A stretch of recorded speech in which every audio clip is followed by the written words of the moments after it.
పెద్దలకు నా కృతజ్ఞతలు.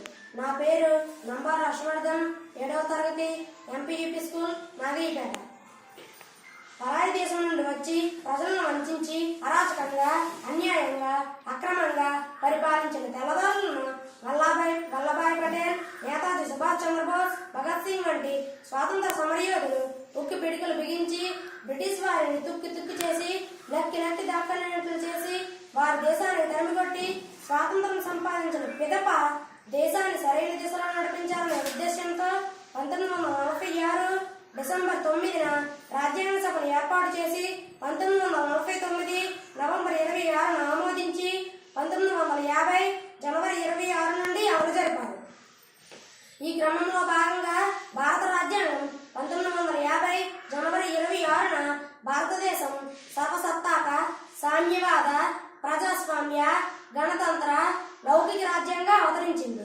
భారత రాజ్యాంగంలో ప్రజల హక్కులను కాపాడటం కోసం అవతారిక, ప్రాథమిక హక్కులు, ప్రాథమిక విధులు, ఆదేశ సూత్రాలను పొందుపరచడం జరిగింది. వాటిని అమలు చేసుకోవడం కోసం కార్యనిర్వహణ వ్యవస్థ, శాసన వ్యవస్థ, న్యాయ వ్యవస్థలను మరియు ఎన్నికల వ్యవస్థలను ఏర్పాటు చేయడం జరిగింది. లక్షణాలు: సర్వసత్తాక రాజ్యం.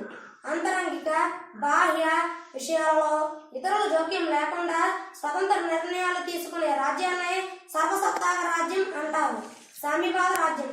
వాస్తవ నిర్వచనం: ఆర్థిక అసమానతలు లేని సమాజాన్నే సామ్యవాద రాజ్యం అంటారు.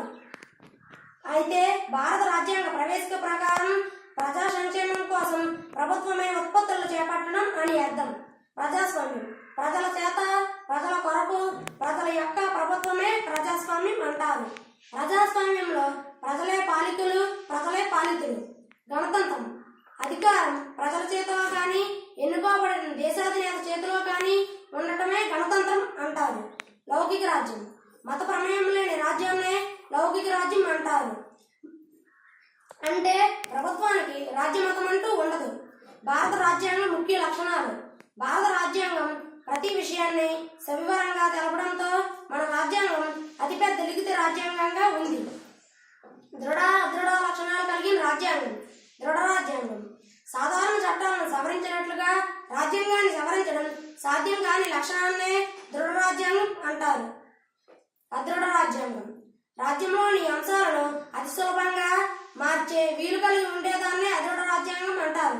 భారత రాజ్యాంగ ప్రాథమిక విధులు. విధి: ఒక వ్యక్తి ఇతరుల కోసం లేదా సమాజం కోసం నిర్వర్తించవలసిన బాధ్యతను విధి అంటారు. విధులు దేశాభివృద్ధికి, సమాజ వికాసానికి, సామాజిక స్పృహ కల్పించడానికి దోహదం చేస్తాయి. ప్రాథమిక హక్కులు: పౌరులు తమ వ్యక్తిత్వాన్ని పెంపొందించుకున్నట్టుకు, జీవించుటకు ప్రభుత్వపరంగా చట్టరీత్యా ఇవ్వబడిన స్వేచ్ఛ, స్వాతంత్రాన్నే ప్రాథమిక హక్కులు అంటారు. ముఖ్య గమనిక: బాధ్యతలు మాత్రమే ఉండి హక్కులు లేకపోతే బానిసత్వానికి దారితీస్తుంది. అందుకే హక్కులు, బాధ్యతలు నాణ్యానికి రెండు వైపులా ఉన్న బొమ్మ గొలుసు లాంటివి. అందుకే హెరాల్డ్ లాస్కీ ఒక దేశ గొప్పతనం ఆ దేశ పౌరులు కల్పించిన హక్కులపై ఆధారపడి ఉంటుందని చెప్పాడు. నాకు ఈ అవకాశం ఇచ్చిన పెద్దలకు కృతజ్ఞతలు తెలుపుతూ ముగిస్తున్నాను.